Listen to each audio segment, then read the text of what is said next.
ত্রিপুরার মুখ্যমন্ত্রী অধ্যাপক ডক্টর মানিক সাহা শরিক দল ত্রিপ্রামথাকে কড়া হুঁশিয়ারি দিয়েছেন। তিনি ত্রিপ্রামথার বিরুদ্ধে বিজেপির ওপর আক্রমণ, সাংবাদিকদের হুমকি এবং এডিসির উন্নয়নে অবহেলার অভিযোগ করেছেন। ত্রিপুরার মুখ্যমন্ত্রী ডক্টর মানিক সাহা ঊনকোটি জেলার ফটিকরায় বিধানসভাধীন ডেমডুম এডিসি এলাকায় জনজাতি সভায় যোগ দেন। সভায় তিনি জোট শরিক ত্রিপ্রামাথাকে আক্রমণ করে বলেন, ত্রিপ্রামাথা মানুষকে সাম্প্রদায়িক সুরসুরি দিয়ে রাজনীতি করছে। তিনি পৃথক রাজ্য বা ত্রিপ্রাল্যান্ড গঠনের দাবি নস্যাৎ করে বলেন, ত্রিপুরায় ত্রিপ্রাল্যান্ড হবে না। মুখ্যমন্ত্রী শাসক দলের বিধায়ক রামপ্রসাদ পাল ও রঞ্জিত দেববর্মার বিরুদ্ধেও ব্যবস্থা নেওয়ার হুঁশিয়ারি দেন। এডিসি নির্বাচনের আগে ত্রিপুরায় জোট সরকারের স্থায়িত্ব নিয়ে প্রশ্ন উঠেছে। মুখ্যমন্ত্রী মানিক সাহার এই মন্তব্যের পর ত্রিপুরায় রাজনীতি উত্তপ্ত হয়ে উঠেছে। বিজেপি ও ত্রিপ্রামাথার মধ্যে সম্পর্কের উত্তেজনা বাড়ছে। আপনারা কি চান আগুন দিয়ে পুড়িয়ে দেওয়া, অগ্নি সংযোগ করা, পার্টি অফিস পুড়িয়ে দেওয়া? এই যে কমিউনিস্টরা যা করেছে, এখন কোথাও সেই একই কাজ করছে। ওরা খালি বলবে যে ত্রিপ্রাসা। এই যে মানুষকে জাতিগত ভাবে একটা সাম্প্রদায়িক সুশুরি দিয়ে রাজনীতি, এছাড়া আর কোনো কিছু নেই। কি বলছিল? ত্রিপ্রাল্যান্ড। বুকের মধ্যে খালি গায়ে কত রকমের নমুনা আমরা দেখেছি আগে, এবং ভয়ঙ্কর অবস্থা আমরা দেখেছি। মানুষ এরকম চায় না এইভাবে আন্দোলন, কিন্তু বোকা বানানোর জন্য এইসব আন্দোলন করেছে, যেটা কোনোদিন সম্ভব হবে না, না করতে পেরেছে, না আগামী করতে পারবে। আবার বলছে আমরা এখনো দাবি থেকে কিন্তু পিছিয়ে আসেনি। মানে কিভাবে সুরসুরি দিয়ে মানুষকে আটকিয়ে রাখা যায়, এই চেষ্টা এখনো চলছে। এদিন আলোচনা রাখতে গিয়ে এডিসির অনুন্নয়ন নিয়ে ত্রিপ্রামাথাকে বিদলেন মুখ্যমন্ত্রী ডক্টর মানিক সাহা। তিনি অভিযোগ করেন, এডিসি উন্নয়নের জন্য ঢালাও হারে অর্থ দিচ্ছে সরকার। এডিসি এলাকায় হাসপাতাল নির্মাণের জন্য 30 কোটি টাকা দেওয়া হয়েছে, কিন্তু নেই তার কোনো হিসেব।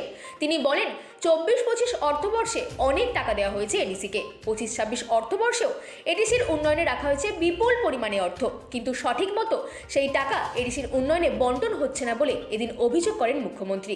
কিভাবে সরকার চালাতে হয় তা ত্রিপ্রামাথা জানে না বলেও দাবি করলেন রাজ্যের মুখিয়া। সরকার থেকে ত্রিপ্রামাথা শুধু ক্ষমতার ফায়দা তুলছে বলে এদিন জোট শরিকে নিয়ে গুরুতর অভিযোগ করলেন মুখ্যমন্ত্রী। আজকে আমরা দেখেছি যে এডিসির কি অবস্থা। আমরা 30 কোটি টাকা দিয়েছি আমাদের সরকার আসার পর এই হসপিটাল তৈরি করার জন্য, কিন্তু হিসাব নেই। এরপরও আমি আবার 30 কোটি টাকা দিয়েছি, আরো 10 কোটি টাকা দিয়েছি, কোন হিসাব নেই, কোন ইউসি নেই। অদ্ভুত এক অবস্থা। আজকে জনজাতি অধ্যুষিত এলাকার জন্য আজকে আমরা টোটাল এডিসি কে তো দিচ্ছি, প্লাস জনজাতি অধ্যুষিত এলাকা আমাদের যে বাজেট, সেই বাজেট কত? এই 24-25 আমাদের কত বাজেট ছিল? আমাদের বাজেট ছিল মাত্র 27,000 কোটি টাকা। এর মধ্যে আমরা 24-25-এ আমরা জনজাতি অধ্যুষিত এডিসি শুদ্ধ আমরা কত টাকা দিয়েছি? 49.06%। এবং এইবারের যে 25-26 অর্থ বছরে প্রায় 40% উপরে আমরা যে বাজেট করেছি 25,000 কোটি টাকা, তার থেকে 40% উপর হবে, কিন্তু প্রপারলি তার ডিস্ট্রিবিউশন নেই। মানে জানি না কিভাবে একটা সরকার চালাতে হয়। আনন্দ, সিকিউরিটি পাচ্ছে, ঘুরছে, এদিক সেদিক সবকিছু পাচ্ছে, খুব মজায় আছে। মানুষের জন্য যে কাজ করতে হবে সেই কাজটা ওনারা করছেন না। এডিসি শাসনের নামে লুট চালাচ্ছে ত্রিপ্রামাথা। বক্তব্য রাখতে গিয়ে এদিন এমনই বিস্ফোরক অভিযোগ করলেন মুখ্যমন্ত্রী। তিনি অভিযোগ করেন, এডিসির শাসনের থেকে দেদার বিদেশ ভ্রমণ করছেন মথার নেতা মন্ত্রীরা। কোথা থেকে এসব অর্থ আসে? প্রকাশ্যে এই প্রশ্ন তোলেন মুখ্যমন্ত্রী। মানিক সাহা এদিন অভিযোগ করেন, যারা বিদেশ ভ্রমণ করছেন তাদেরকে কাজে লাগিয়ে মানুষের ওপর আক্রমণ, বিজেপির ফ্ল্যাগ ফেস্টুন নষ্ট করা, কর্মীদের ওপর আক্রমণের ঘটনা, অগ্নিসংযোগ করানো হচ্ছে, সবার তালিকা তৈরি হচ্ছে, কাউকেই ছাড়া হচ্ছে না বলে এদিন প্রকাশ্যে শরিক দলকে কড়া হুঙ্কার দিলেন চিৎকার করে মুখ্যমন্ত্রী ডক্টর মানিক সাহা। আপনারা কি চান আগুন দিয়ে পুড়িয়ে দেওয়া, অগ্নি সংযোগ করা, পার্টি অফিস পুড়িয়ে দেওয়া? এই যে কমিউনিস্টরা যা করেছে, এখন কোথাও সেই একই কাজ করছে। ওরা খালি বলবে যে ত্রিপ্রাসা।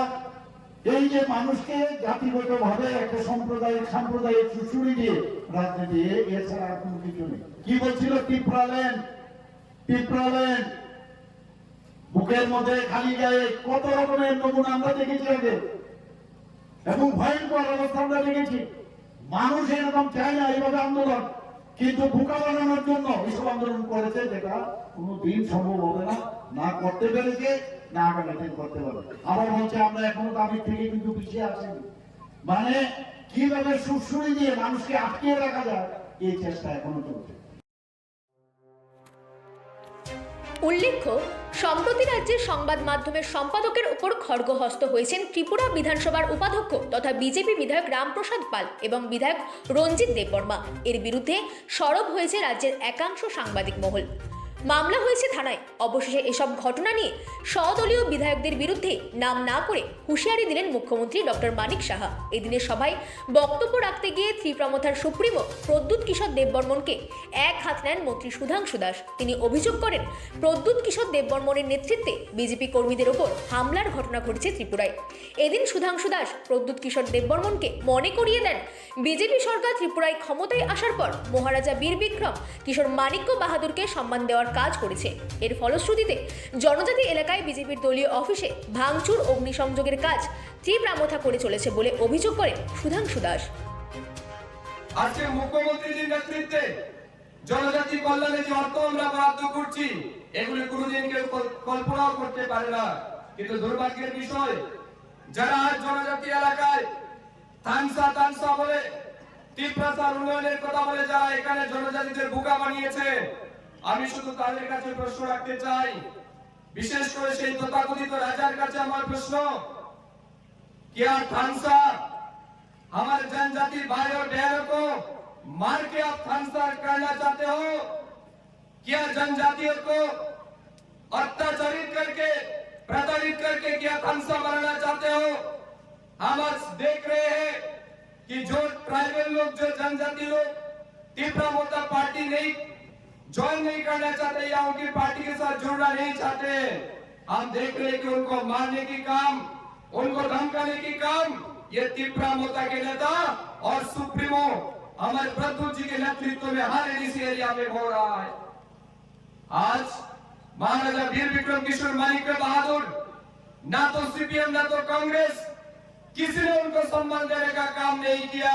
हमारे सरकार आने के बाद महाराज वीर विक्रम किशोर मानिक्य बहादुर को सम्मान देने का काम भारतीय जनता पार्टी के सरकार ने किया, ये भी आपको याद रखना चाहिए।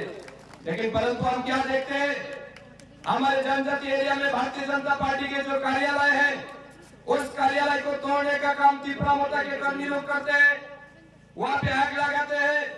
जहां महाराजा वीर विक्रम किशोर मानिक्य बहादुर का भी जो तस्वीर रहते हैं उसको भी जलाने का काम ये तीव्रमोर्चा के लाल मोता गुंडा लोग करते हैं।